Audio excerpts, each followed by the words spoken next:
নমস্কার বন্ধুরা, যোজনা হেল্প বাংলা চ্যানেলের আরেকটি নতুন ভিডিওতে আপনাদের সকলকে স্বাগত জানাই।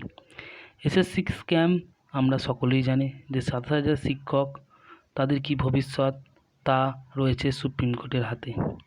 সেই এসএসসি সংক্রান্ত একটি বিরাট আপডেট উঠে আসছে যে নিয়োগ দুর্নীতিতে কারা যুক্ত ছিলেন এই নিয়ে মনের প্রশ্ন সবারই। তবে সূত্র মারফত জানা যাচ্ছে নিয়োগ দুর্নীতিতে সরাসরি যুক্ত ছিল শিক্ষক ও শিক্ষাকর্মীরাও।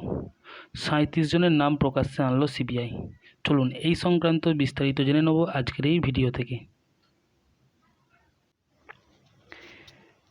আদালতের নির্দেশে নিয়োগ দুর্নীতির রহস্য ভেদ করতে জিজ্ঞাসাবাদ চালাচ্ছে সিবিআই, আর তাতেই উঠে এলো মারাত্মক তথ্য। বাংলা জুড়ে নিয়োগ দুর্নীতিতে যুক্ত রয়েছে শিক্ষক ও অশিক্ষক কর্মীরাও। অযোগ্য চাকরি প্রার্থীদের জিজ্ঞাসাবাদের পরে এমনই বিস্ফোরক তথ্য সামনে উঠে এসছে শিক্ষক ও অশিক্ষক কর্মীদের নামও।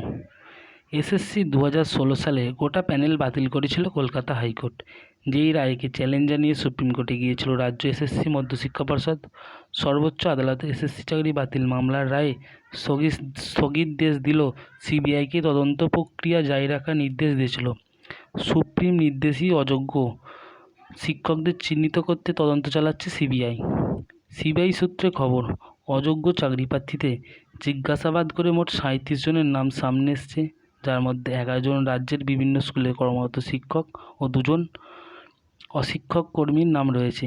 তাহলে কি অযোগ্যদের টাকার বিনিময়ে চাকরি পাইয়ে দেওয়ার পিছনে হাত ছিল শিক্ষক অশিক্ষক কর্মীদেরও? অর্থের লেনদেনেও সরাসরি যুক্ত ছিলেন তারা? এসব প্রশ্নে উত্তর খুঁজতেই এবার কোমর বেঁধে নামছে সিবিআই। কেন্দ্রীয় তদন্তকারী সংস্থা সূত্রে খবর, সোমবার থেকে জিজ্ঞাসাবাদে উঠে আসা ৩৭ জনকে তলব করবেন তারা, যার মধ্যে রয়েছেন শিক্ষক অশিক্ষক কর্মীরাও।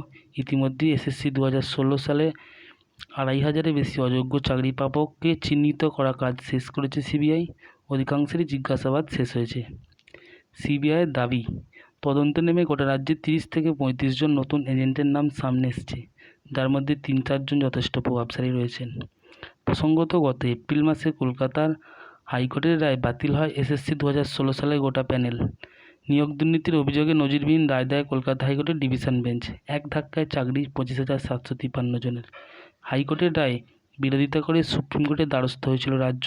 সেই মামলার শুনানিতে উচ্চ আদালতের রায়ের উপর স্থগিতাদেশ দিয়েছে কলকাতা হাইকোর্ট। আপাতত 16 জুলাই পর্যন্ত চাকরি বহাল রয়েছে সকলের। মামলার পরবর্তী শুনানি আগামী 16 জুলাই। তো বন্ধুরা, এই ছিল আজকের আপডেট। ভিডিওটা যদি ভালো লাগে অবশ্যই চ্যানেলটি সাবস্ক্রাইব করবেন এবং পাশে থাকবেন। ধন্যবাদ।